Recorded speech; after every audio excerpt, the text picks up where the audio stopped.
Welcome to the second session of teleconference. In our previous session, we discussed about antepartum hemorrhage, that is APH. In this session, we will discuss about pregnancy-induced hypertension. Before we go for the pregnancy-induced hypertension, I want to inform the students that bleeding in pregnancy is a very important cause of maternal mortality.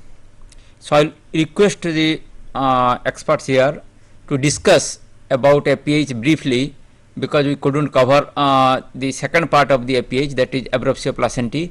So, I will request Dr. Chitra to tell us in brief that what are the management tips, issues about the abruption placentae, and then we can summarize both the things together. Okay. Dr. Chitra. No, we were talking about the abruptio placentae, that is the separation of a normally situated placenta before onset of labor, but here the bleeding occurs from the placental separation in the upper uterine segment, so blood gets collected behind the placenta. So in many cases there may be a revealed bleeding as well as a revealed plus hidden bleeding or a concealed bleeding. In rare cases there can be only concealed bleeding and there may not be any bleeding at all.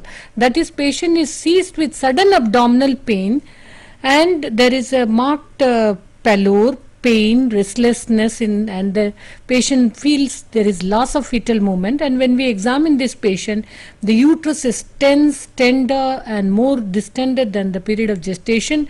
Fetal parts are difficult to palpate, fetal heart sound is not heard, and this is known as a very severe form of concealed abruptio placentae.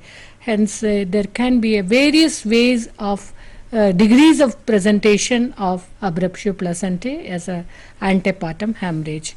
What is important to us is that we have to decide on a basis of mostly clinical examination, we can come to a conclusion whether we are dealing with a case of abruptio placentae or placenta previa whenever a woman presents with bleeding per vaginum any time after 28 weeks of gestation. A painless, causeless bleeding which stops on its own with uterus relaxed, presenting part high up, fetal heart sound present, goes more in favor of placenta previa. On the other hand, onset of labor pains, painful contractions along with bleeding PV, fetal presenting part, uterine contractions present, uterine tone slightly increase, sometimes difficult to feel the fetal parts, fetal distress and a rupture of membrane with blood stain leaking, a fixed presenting part, all these are more in favor of abruptio placentae. If there is an associated high blood pressure records or a pregnancy induced hypertension with bleeding, this goes more in favor of abruptio placentae. So having made a little bit of differentiation on clinical level, that what are we dealing in a pregnant woman presenting with bleeding PV, and then we can put the patient to a complete bed rest, keep her warm and do not do any per vaginal examination if you are not certain about your clinical diagnosis. Treat all cases of bleeding per vaginum as case of placenta previa unless proved otherwise. Then make arrangement for shifting this patient to the hospital. While waiting for this shifting the patient to the hospital, we can give her mild sedation in the form of morphia if you are in a PHC, or injection pethidine or injection compost can be given to allay the anxiety of the patient while being shifted to the hospital. While the patient is after she is shifted to the hospital, she should be taken more for detailed examination, ultrasound examination if possible in a tertiary care center immediately, and make a clinical diagnosis confirmed as placenta previa or abruptio placentae. If there is a placenta previa, depending upon the blood loss, depending upon the maturity of the baby, we can subject the patient to a conservative or expectant management. Otherwise, we have to terminate pregnancy with cesarean section in most of the cases of placenta previa. But in abruptio placentae, if placenta is not low-lying and if there is bleeding PV, most of the cases are already in labor, or except in very mild form of bleeding and which has stopped on its own, we have to terminate pregnancy because of the dreaded complications of coagulation failure and renal failure in these cases of abruptio placentae. Here termination should be done with artificial rupture of membrane along with oxytocin drip, and labor should progress smoothly and fast, and patient in most of the cases should deliver within 6 to 8 hours of induction of labor. If the labor does not progress fast, if there is uterine inertia, which can happen in cases of abruptio placentae because the blood may have seeped into the wall of the uterus, here if the cervix does not dilate within 6 to 8 hours, here again we have to take a decision to terminate the pregnancy by lower segment cesarean section. So hence I would say that once the patient presents with bleeding per vaginum in pregnancy, we have to take great care of the patient. We have to make a clinical diagnosis. We have to decide whether we have to give her a expectant management or terminate pregnancy by active management, as in cases of abruptio placentae. The prognosis will depend upon how actively we have taken steps to control bleeding, replace blood loss in cases of severe bleeding, and take decision to terminate pregnancy fast, and be prepared for the complications that can happen in these cases because of sudden blood loss in the form of hemorrhagic shock, coagulation failure, etc. Yeah.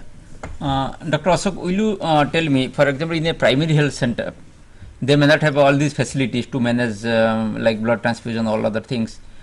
So what they should do? If you can give them tips that okay, you limit up to this, then you refer or something like that. In this, I just want to highlight one thing is that this obstetric hemorrhage, this is antepartum hemorrhage, it is a major killer.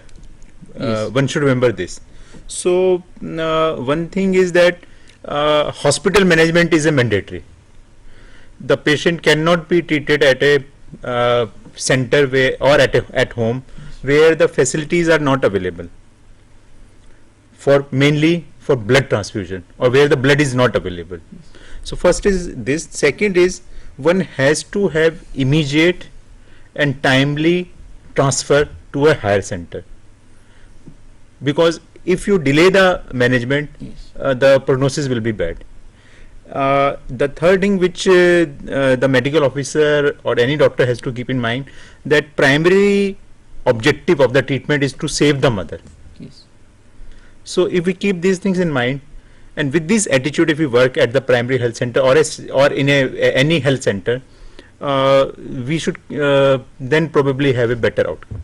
Most of the cases, inadvertent PV examination, one should always remember that no PV per vaginal examination should be done in the primary health center or a area where blood transfusions are facilities are not so available. any pregnant patient who has come with bleeding or antepartum hemorrhage, first and foremost is if they can revive or do the ABC of their management, and then immediately refer the patient to a center where the facilities for blood transfusion are available.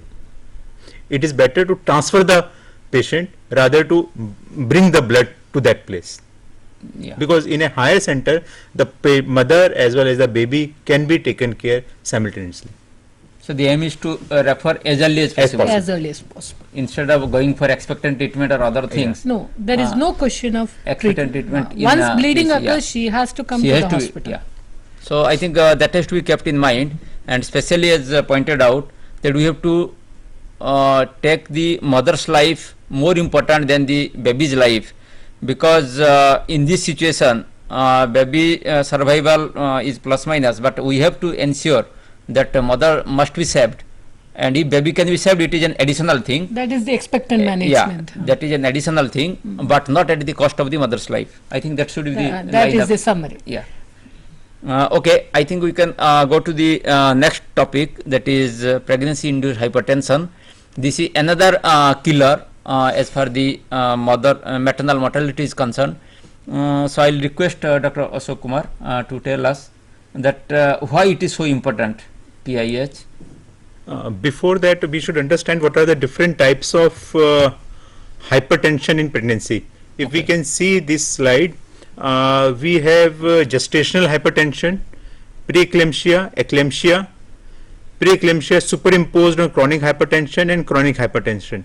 Here actually now in the latest criteria, the term pregnancy induced hypertension is not being used very frequently. Mostly we use the term preeclampsia or gestational hypertension. The only difference is that gestational hypertension is high blood pressure without proteinuria. In preeclampsia it is with proteinuria, and eclampsia is with convulsions. If patient has convulsions, then we label it as eclampsia. Then we can have a chronic hypertensive patient. The hypertension was there before pregnancy because of some cause, like renal cause or some other cause, and then during pregnancy she developed preeclampsia, or the patient only has chronic hypertension. So these are the different types of classification we use. But to know why we label it as a preeclampsia, we should have the definition in terms of high blood pressure, more than 140 systolic and more than 90 millimeter of mercury diastolic blood pressure in a previously normotensive woman. And this we say if it occurs after 20 weeks of gestation, and at least 2 readings should be high, which are taken 4 hours apart. So this way we say that the persistently high blood pressure, then we label it as a hypertension. If it is associated with proteinuria, then we say preeclampsia. And what is proteinuria? We say when it is more than 300 milligram per 24 hour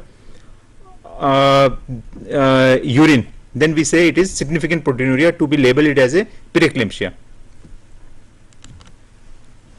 And as you have asked that why it is important, why we are worried, because if this condition is not taken care timely, then this may progress to severe preeclampsia, and severe preeclampsia has multi-system organ involvement and complications in terms of CNS dysfunction in the form of blurred vision, altered mental status, severe headache, and eclampsia, that means seizures or unexplained coma. Then they can have liver involvement in the form of liver capsule distension, which may present as epigastric pain. They may have hepatocellular injury, which may present as altered SGOT and PT. Then they can have high blood pressure in the range of more than 160 systolic and 110 diastolic blood pressure. They can have significant proteinuria or oliguria or renal failure. Then they can have, because of high blood pressure, they can have cerebrovascular accident, they can develop pulmonary edema, they can have thrombocytopenia, that means low platelet count, and they may go into HELP syndrome. Then they can also develop some coagulopathy, as we have just discussed that abruption placenta may be a complication in patient of preeclampsia, so they can develop DIC, and for the fetus they can have IUGR. So there are so many complications associated with this entity, and that is why we are worried. And as you have also highlighted that this is one of the major killer also for maternal mortality. We have to then identify the high risk factor, that who are the patient who can develop this type of condition. Usually nulliparous women, presence of some underlying disorder in the form of hypertension, renal disease, obesity, insulin resistance, diabetes, or antiphospholipid antibodies. Then they can have pregnancy associated complication or pregnancy associated condition which may have high risk of development of preeclampsia in the form of multiple pregnancy, or hydrophytalis, trisomy 13, triploidy, H-mole, and even with pregnant patient with urinary tract infection can develop preeclampsia. Then in the form of multi-system organ involvement, we can highlight few complications just to enumerate. System wise or organ wise, we can have brain involvement, and the patient can have cerebral edema, hemorrhage, infarction. In the eyes, patient can develop retinal detachment, cortical blindness, papilledema. In the cardiovascular system, they can have hypertension, pulmonary edema. In the lungs, they can have pulmonary edema, aspiration pneumonia. For liver, they can have congestion of the liver, hemorrhage, infarction, or hepatic rupture. In kidney, they can have endotheliosis, nephrotic syndrome, or acute renal failure. Then they can have thrombocytopenia, hemolytic anemia, DIC, and they can have IUGR, and because of that, they can have prematurity, placental abruption, even IUD, intrauterine death. And then they can have petechiae, ecchymosis, or laryngeal edema. So from this you can see that whole system, organ system is involved, and patient can have lot of complication if it is not treated timely. And then in the form of laboratory investigation, if you find, you can have thrombocytopenia, high uric acid, high serum creatinine features. So all these will contribute to the morbidity of this condition. Coming to the treatment part, as we have again highlighted in the APH, that it is the mother which is important, and it is a timely and immediate treatment. So for this condition also, the first we have to consider the safety of the mother, and we have to again have a hospital management, and in the hands of expert, and we should have immediate transfer of any pregnant woman who has high blood pressure to a higher center, where we can look into the multi-organ involvement, because at a primary health center or any other health center, the facilities are not available to evaluate the patient as a whole. So we should have a multi-system approach, so that can be done at a higher center only. Just to give you an outline of the management, if we see this flow chart, mild preeclampsia. So if we have diagnosed the patient with preeclampsia, you have to have the hospitalized treatment, and then one can decide whether the patient is less than 37 weeks or more than 37 weeks. This is the cutoff limit for fetal maturity, and if patient is more than 37 weeks, then it is better to deliver the patient. So that way we manage. If patient is below 37 weeks, we have to see that whether she is having persistent hypertension, proteinuria, laboratory tests are abnormal, whether there is a IUGR, or what is the compliance of the patient. All these things we have to see, and then we have to evaluate the mother as well as the fetus once the patient is in hospital. If patient is more than 37 weeks, then there is no point of keeping the conservative management.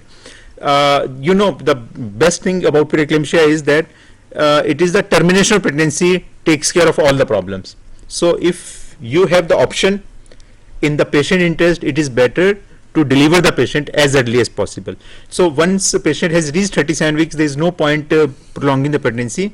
You just look for the favorability of the cervix, what is the condition of the fetus, what is the severity of the patient, condition, and try to deliver the patient. If it is a severe preeclampsia, nowadays we give magnesium sulfate to decrease the occurrence of convulsion in cases of preeclampsia. So magnesium sulfate is given as a prophylactic treatment, and then you can plan the delivery. The other important thing which we have to now keep in mind, this is important at the medical officer level, that we have to be very careful in deciding the management, and first step of management is the hospitalization. One has to have the full evaluation in the form of progression of the disease and what is the stage of the disease. If it is severe preeclampsia, progression of the disease is occurring, and when there is a logistic barrier or when the compliance is very poor, in all this situation hospitalization is a must. There is no second thought on that one should not admit the patient in this situation. Now once the patient is admitted, one has to decide how to evaluate the mother as well as the fetus. One has to see the condition of the pregnancy, and for that because we have to decide, and or if we are keeping the patient for a while for conservative management, then we have to have the total assessment, and we have to keep on repeating these parameters.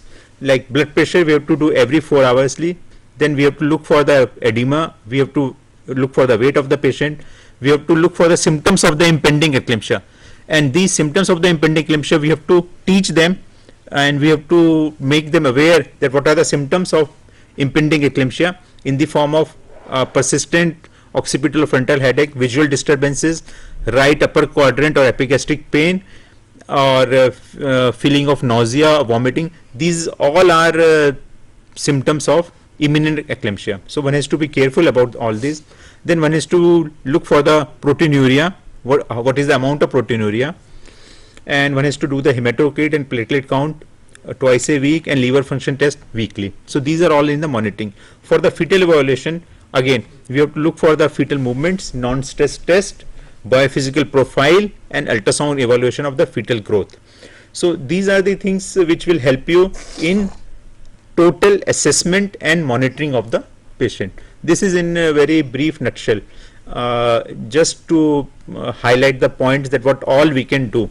And from here also one can conclude that obviously these things has to be done at a higher center, not at a peripheral health center. So one has to keep this in mind that these are all complicated pregnancy, and one has to have expertise available to tackle these type of problems.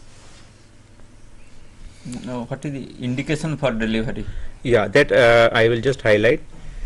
The indication of delivery in these situations was, first of all, I told you that if pregnancy or the maturity is there, like 37 weeks, then one can plan for delivery. Then there is no point keeping. Only thing why we want to prolong the pregnancy, that we do sometime in the interest of the baby. Like we just want to have the maturity. So in that situation we prolong the pregnancy. Otherwise it is better to terminate the pregnancy. Just to be specific, when to terminate the pregnancy, there are maternal indication and the fetal indication. In the maternal indication, persistent increase in blood pressure to a severe level, development of persistent cerebral symptoms, persistent epigastric pain. That means there is some element of severe preeclampsia. So one is severe preeclampsia. The second is when there is impending eclampsia. So in all these situations, one has to think of terminating the pregnancy. The other indication will be progressive thrombocytopenia. That means there is a onset of HELLP syndrome, abnormal liver enzymes with hemolysis, and onset of labor with rupture of membranes or bleeding. In these situations, one has to terminate the pregnancy. Regarding the fetal indication, if there is a severe IUGR and that has been evaluated by ultrasound, non-reactive NST with abnormal biophysical profile, that means there is some element of fetal compromise, and this one has to see what type of compromise, mild, moderate or severe. Sometimes we have to even do the Doppler study to look for the compromise level. And development of oligohydramnions, and as I told you, if the gestation is more than 37 weeks, then one has to terminate the pregnancy. So this is in brief all the indication of termination of pregnancy in a case of preeclampsia. Can you help us, sir? Because one of the cause you are mentioning, persistent epigastric pain is a cause of why? No, that is because of distension of the liver capsule. Patient feels pain in the right upper quadrant, and when the distension of the liver capsule is occurring, that means there is some involvement of liver, and if it goes on for a long time, there is risk of hepatic rupture also, or patient is going towards HELLP syndrome. So in these all situations, these are all component of severe preeclampsia. So whenever there is a severe preeclampsia, one has to terminate the pregnancy. That is what I am coming to you. The termination of pregnancy in severe preeclampsia means when there is an altered maternal or fetal condition, even if it is occurring around 28-30 weeks, then we are not concerned about the fetus. We have to terminate the pregnancy in the mother interest. And one has to keep in mind that fetal lung maturity is not enhanced by preeclampsia, and one has to give the corticosteroids to enhance the lung maturity in these situations whenever you are planning a preterm termination of pregnancy, so that we can have better neonatal outcome. There some confusion is there in some of the medical officer that steroid should not be given in this situation. It may create problem with the mother, but it has been unanimously agreed upon that if you want to have better neonatal outcome, you have to give steroids to the mother so that it enhances the lung maturity of the fetus.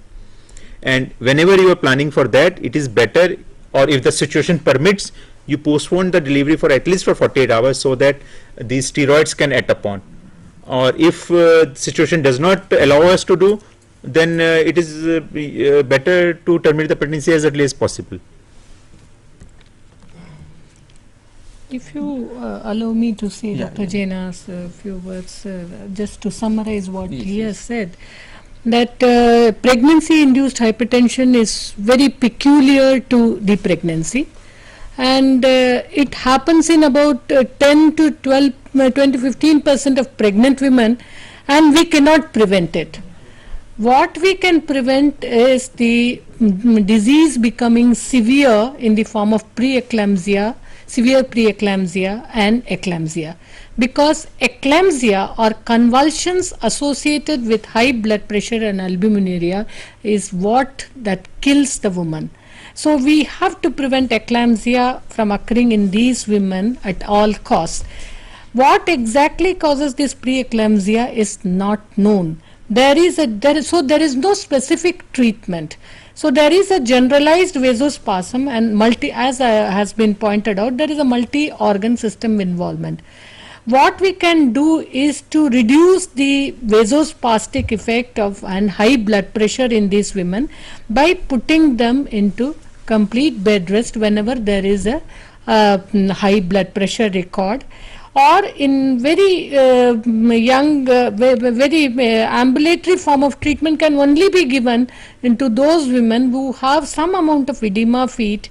They have a slight blood pressure up to 140-90 millimeters of mercury, but they do not have albuminuria. In these cases, we can advise them to have afternoon rest, early night sleep, and rest for at least 8 to 10 hours at night, and have a little salt restriction in their diet and no other dietary restriction or fluid restriction, in spite of them having lots of edema feet. But if the blood pressure with this treatment or just general treatment is brought under control, they can be managed at a PHC level. But they have to be monitored for blood pressure record bi-weekly by the PHC officer. And at any time the blood pressure goes above 140/90, or if the patient develops albuminuria, the patient must be referred to a higher center. There is a constant need to evaluate the patient on a daily basis in the hospital, asking for the symptoms of severe headache, blurring of vision, vomiting, epigastric pain, which tells us that the disease is becoming somewhat severe. Hence, at that point, we may have to add antihypertensive treatment. If the blood pressure is 150 or 100 diastolic is the situation when we add antihypertensive. But antihypertensive per se will keep the blood pressure low down. It will prevent cerebrovascular and cardiovascular accident in women, but it does not bestow any beneficial effect on the pregnancy or baby itself. So we carry on this pregnancy provided the BP does not, symptoms of severe hypertensive disease or preeclampsia does not supervene, or blood pressure does not become above 150-100 millimeters of mercury, and we can carry the pregnancy up to 37 weeks. Beyond that we do not carry, because in the last few weeks of pregnancy BP can suddenly have a rise and patient can have an eclamptic fit. So we terminate pregnancy at that point, or earlier than that. At any point of time we do not consider the baby as a prime factor in the management, but it is the maternal life. At any time the maternal life is threatened because of very high blood pressure or signs of impending eclampsia, we have to terminate pregnancy.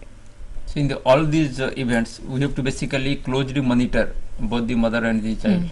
Eclampsia must be prevented. Preeclampsia cannot be prevented in 10 to 15% of women. It's very important to record the blood pressure in the first trimester of pregnant women, because we call pregnancy-induced hypertension or gestational hypertension after 20 weeks. So a woman who has got a normal blood pressure in the record in the first trimester, first 12, before 20 weeks of pregnancy, if she shows even a slight rise, say of 30 millimeters of mercury in systolic, 15 millimeters of mercury in diastolic, say a woman has got a 100/60 in second trimester, first and before 20 weeks, and has a BP of 130 or even 85 in the second diastolic blood pressure, we have to become vigilant. So that is what again I want to highlight again, that for severe preeclampsia, see, we have to have a management at a higher center. Once the patient has completed the 37 weeks of pregnancy, patient has to deliver. Yes. If blood pressure is high, but it is not at 37 weeks, it is before that, then one may think of expectant treatment. That means one can think of prolonging the pregnancy in the interest of the fetus. But again, we have to keep a watch on the mother whether her condition is deteriorating or not. If her condition is manageable, even then we can continue the pregnancy and we can have the expectant management. So for that also, what I want to highlight, that expectant management has to be done for a very well selected patient. It is not for all. One has to really select the patient, that who are the candidate for that. And again, this expectant management has to be taken care at tertiary center, because anytime if there is any problem, one can have multi-disciplinary approach to tackle the patient. Second, intensive maternal and fetal monitoring can be done during the expectant management, and if there is a risk of delivering the newborn before maturity, we should that center should have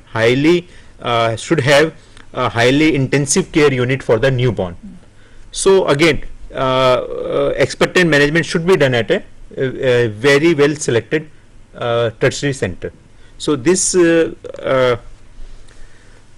now, who are those patients where we have to have delivery? When we are planning for expectant management, we have selected a patient, that patient can go for expectant management, but what are the indication or what are the situation which will force us to do that, terminate the pregnancy at that stage? And that situation we will know only when we will be doing intensive maternal and fetal monitoring. So on the monitoring, if we found that there is uncontrolled severe hypertension, there is eclampsia, platelet count is less than 1 lakh, or the liver enzymes are increased with epigastric pain, or there is pulmonary edema, or renal function is compromised, or there is abruption placentae, or there is a persistent severe headache or visual changes, then one has to consider for the termination of pregnancy in this situation. So that is what I highlighted, that one has to have the very well selected patient for Under close observation. under close observation. These women should have controlled hypertension.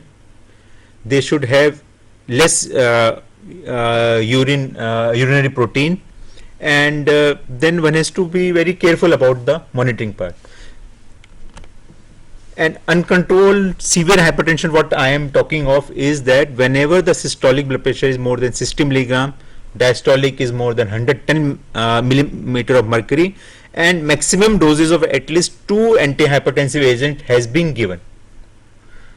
Even after giving antihypertensive agents, 2 antihypertensive agents in maximum doses, the blood pressure, systolic as well as diastolic, it is not under control, then we have to label them as a uncontrolled severe hypertension, and whatever the gestation, we have to terminate the pregnancy as early as possible in this situation to avoid the complications. And regarding the fetal guidelines, what I highlighted, that you have to terminate the pregnancy again when we are monitoring the patient or we are doing the fetal monitoring. If we found that there is a repetitive, late or severe variable deceleration, then one has to terminate the pregnancy. When biophysical profile is less than 4 or equal to 4 on 2 occasions, 4 hours apart, AFI is less than 1 or around 1. Ultrasound estimated fetal birth weight is less than 5th percentile, that means severe IUGR, or when there is a reversal in the umbilical artery diastolic flow. All these are the indication of immediate delivery when we are doing expectant management. So we have to These are the facilities available at a and tertiary. we have to take care that these are these things should be done at a tertiary center. So again, I want to highlight that for preeclampsia as well as for APH, it is better not to manage the patient at a primary health center. The patient should have to be referred to a higher center. Now, if you allow me to continue with the antihypertensive drugs, can we? Because we have only 8 minutes more. 5 minutes or so. So We maybe can invite some questions from the audience. Yeah, I request the students, because we are not receiving any question, so they can ask the questions or you can fax it so that we can take up those areas, because this is a very fast topic. We are only pointing out important issues, but if there are any other area which is not covered, which is of your interest, then we can take up those areas also, because though these are written in your textbooks or in your modules, you can have more discussion even with your PSC counselors, but pending the question, I think we can have maybe you can take up antihypertensives and when to terminate already you have mentioned. Yeah. Just So the- for the- antihypertensive yeah. drugs, see, and role of antihypertensive drugs comes when it is a severe preeclampsia or where you want to have the conservative management. For mild preeclampsia, as madam has already highlighted, that it is better to have a bed rest and to have a monitoring and to just keep a watch on the blood pressure. If it is going high, then one can add the antihypertensive drugs. So the aim of antihypertensive drug in these situations is to maintain the systolic blood pressure around 140, that means in the range of 130 to 150, or diastolic blood pressure in the range of 80 to 100 millimeter of mercury. These antihypertensive drugs, again madam has highlighted that they reduces the incidence of cerebrovascular complication, heart failure and renal failure, but they do not alter the course of the disease. They do not prevent complication caused by endothelial dysfunction. That means underlying disease is going on, and only thing is that you are just buying or you are just controlling the situation by giving antihypertensive just to avoid the lethal complication. Otherwise the disease process will continue. These antihypertensive will not have any effect on the disease process. It yeah. will only come out when the pregnancy is over. That is the baby comes out. Then only definite the treatment is the pregnancy termination. Until unless you remove the placenta, And the baby. blood pressure or the disease will not be cured. Is there any harmful effect of antihypertension on the child, on the fetus? Yeah, it depends on the antihypertensive which you want to give. So that is what I will highlight. What are the safe antihypertensive which can be given in pregnancy? Again, the guide. I will just highlight the guidelines. I will not go into the detail of these antihypertensive. Antihypertensive again. We have hydrolysine, methyl dopa, labetalol, nifedipine. And magnesium sulfate is given as a prophylactic to prevent convulsion in cases of severe preeclampsia and eclampsia. Magnesium sulfate does not lower the blood pressure. It is just used as a prophylactic agent to prophylactic for the occurrence of convulsion. Now in the antihypertensive we have methyl dopa. The dose is 250 to 500 milligram 6 hourly. Then we have calcium channel blocker nifedipine 10 milligram 8 hourly. We have labetalol 200 milligram 8 hourly, or hydrolysine which can be given as a IV bolus followed by IV infusion in acute severe hypertension. These are the short acting antihypertensive which can be given in severe hypertension as a IV dose. Hydrolysine, labetalol is available now in India, which can be given as a IV.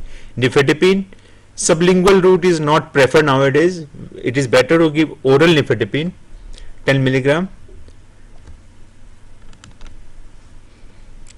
Dr. Ashok, can we clarify on one point? Suppose a patient in a PHC is being managed ambulatory, but suddenly she develops symptoms of headache, blurring of vision, and this thing. Then should the PHC doctor should give the prophylactic Maxelf? It is better. It is always better that because in the transfer, there if you are can be transferring the patient, convulsions. if patient throws a convulsion, the prognosis will immediately change. Yes, it is important that along with antihypertensive drugs and injection compost can be given. Along with that, prophylactic Maxelf should be administered if there are signs of impending eclampsia in the form of patient developing severe headache, blurring of vision, restlessness, epigastric pain or vomiting. Whatever, if there is indication of severe preeclampsia, then one has to Very high blood pressure with 110 one has diastolic. to. It is Give the better to dose give a shot of before Maxelf. transfer. Yeah, before transfer. It also helps for decreasing the edema.